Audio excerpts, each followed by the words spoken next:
For Dax Shepard's merrily idiotic chips, it's the low way or the highway. A subtle difference in capitalization. The only thing here that can be remotely described as subtle separates Chips, the amiable 1977-83 TV show from Chips, the dunderhead new buddy cop movie starring Dax Shepard and Michael Pea.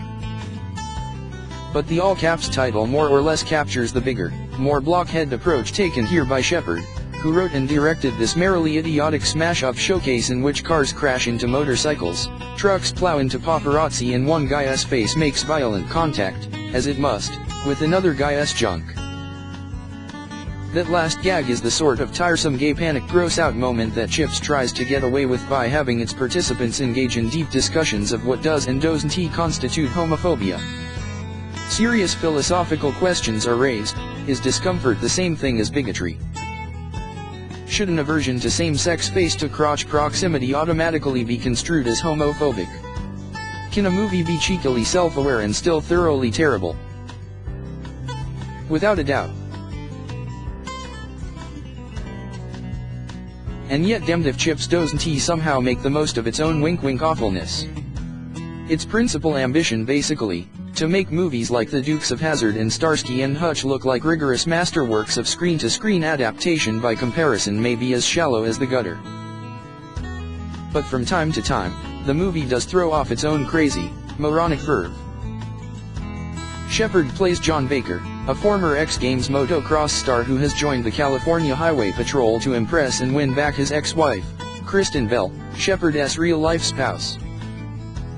His partner, Pea, goes by the alias of Francis Llewellyn Poncarello, which really was the name of Eric Estrada's character on the show. Here, it's practically a dead giveaway that he's really an undercover FBI agent trying to find out which crooked CHP officers are behind a series of armored truck heists. The dynamic between these two cocky uniformed dudes is of the familiar oil and water variety. Ponk is an insatiable sex fiend, Baker an obsessive monogamist. Ponk wants to keep his head down so he can get on with his investigation. Baker insists on earning his CHP stripes and doing everything by the book. Ponk doesn't want to be buddies. Baker can't stop talking about his personal life and his weird hang-ups, like the smell of other people's homes. This character detail lays some crucial narrative groundwork for a discussion of proper sexual hygiene. More important, from an action standpoint, Baker is an extremely skilled daredevil motorcycle racer, while Ponk can barely ride anything with wheels rather than legs. This establishes a consistent pattern for the movie's many high-speed chase sequences, most of which, whether they involve something as minor as a fender bender or as excessively gruesome as a decapitation, are more nimbly shot and choreographed than they have any need to be.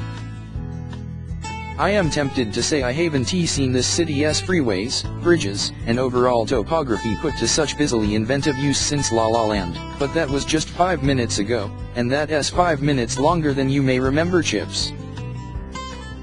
For Pea, this is his second buddy cop role of the year, after the dirty detective he played in the British-made, New Mexico set thriller comedy War on Everyone, and he is no less breezily irreverent here as a seasoned but sloppy investigator.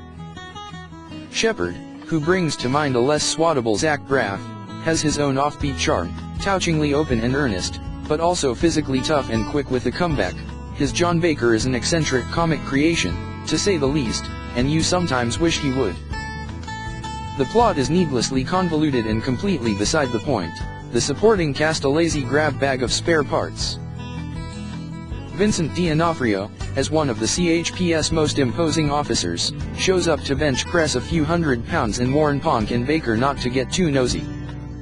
Is he a good guy or a bad guy? Is he played by Vincent D'Onofrio? You might wish the hard-working women of the CHP, this group includes Jane Kaczmarek, Maya Rudolph, Jessica McNamee, and Rosa Salazar, had been given more to do than telegraph their varying degrees of emotional and sexual availability. You might also wish that Shepard, for all his cheerful indifference to the expectations of TV nostalgists, had done more than simply crank out Dumb and Dumber on motorcycles in the expert formulation of Estrada's former Chips co-star, Larry Wilcox. TV's John Baker hasn't seen the movie yet but says he plans to rent it eventually. Sounds about right.